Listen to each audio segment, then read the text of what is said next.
ऐसा क्या हुआ था मेहरू के साथ जिसकी वजह से मेहरू की सारी दुनिया ही उजाड़ गई। कौन था जो मेहरू को रोज दिन रात परेशान कर रहा था? तो चलिए जानते हैं हम लोग इस कहानी की पूरी सच्चाई।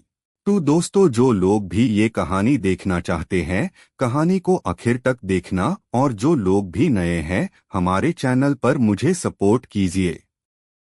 मेहरू जो कि बहुत ज्यादा खूबसूरत थी और उसका दिल भी उतना ही ज्यादा खूबसूरत था, और मेहरू घर के सारे काम अच्छे से करती, जैसे घर की साफ सफाई और रसोई संभालना, खाना बढ़िया बनाती थी, अपने माँ बाप की देखभाल भी करती थी।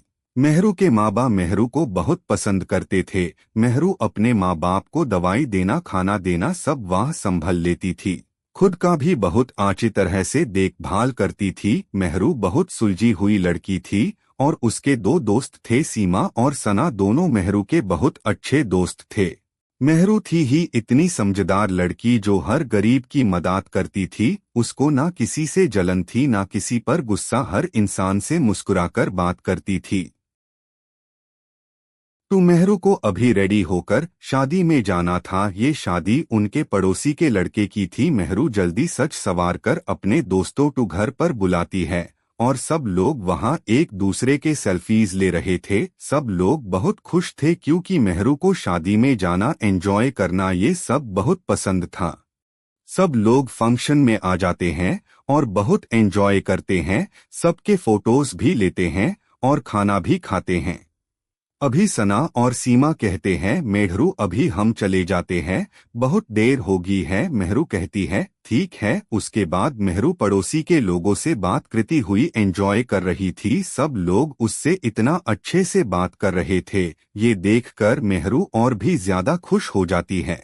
तभी अचानक से लाइट चली जाती है, जिसे मेहरू फंक्शन हॉल से बाहर जाने के लिए सोचती है। जब मेहरू बाहर की ओर जाने लगती है, उसके सर के ऊपर से कोई साया जाता है। मेहरू डर कर बाहर की ओर भागने लगती है।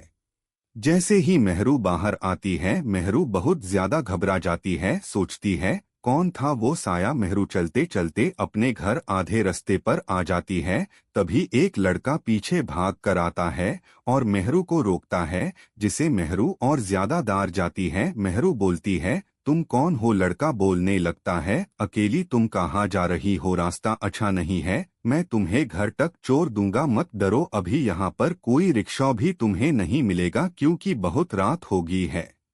बात करते करते मेहरू घर आ जाती है और अपने रूम में जाती है।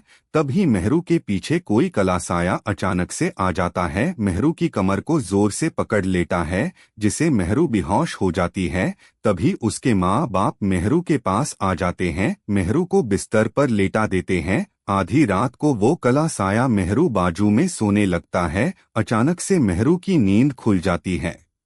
मेहरू खिड़की के बाहर देखने लगती है और अचानक से उसके सर में बहुत तेजी से दर्द होने लगता है। मेहरू रोने लगती है। कुछ देर बाद बाथरूम में फ्रेश अप होने के लिए आती है, अपना फेस को धोती है और बाथरूम से बाहर आकर किचन में जाकर अपने लिए चाय बनाने लगती है और अंदर कमरे में आकर चाय पीने लगती है। और खिड़की से मेहरू को कुछ आवाज आने लगती है, तो मेहरू खिड़की के बाहर की ओर देखने लगती है। तभी वो लड़का जो सड़क पर मिला था वो पीछे से आकर मेहरू को हाथ लगाता है, किससे वो और भी ज्यादा डर जाती है और पूछने लगती है तुम यहाँ कैसे आए? अंदर किसने आने दिया तुम्हें? लड़का बोलता है तुम्हारे घर पर मैंने बेल बजाई थी, तुम्हारे घर में कोई नहीं था, दरवाजा खुला था, मैं अंदर आ गया और मैं तुम्हारे लिए कुछ लाया हूँ। जिसे देखकर मेहरू को कुछ हो गया। लड़के की बातों में आ जाती है और उसके साथ चली जाती है। लड़का मेहरू को दरवनी हवेली में लेकर जाता है और फिर उसके बाद उस लड़के की आंखें लाल रंग की हो जाती है, जिसे देख मेहरू के होश उड़ जाते हैं। मेहरू पूछती है कौन हो तुम? छोड़ दो मुझे। तुम लड़का यहाँ से नहीं बोलने जाओगी। लगता है मैं ही हूँ जो कल रात तुम्हारे साथ था, वो काला साया मैं ही हूँ। मुझे तुम पसंद हो, उस दिन पसंद आ गई थी जिस दिन तुम्हें शादी में देखा था। तुम्हारी खूबसूरती से मुझे प्यार है, मैं तुमसे प्यार करता हूँ, तुम सिर्फ मेरी हो।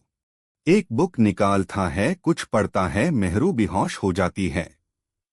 अब मेहरू उस जिन की हो जाती है। उस दिन से मेहरू गायब हो जाती है। मेहरू तुम सिर्फ मेरी ही रहोगे।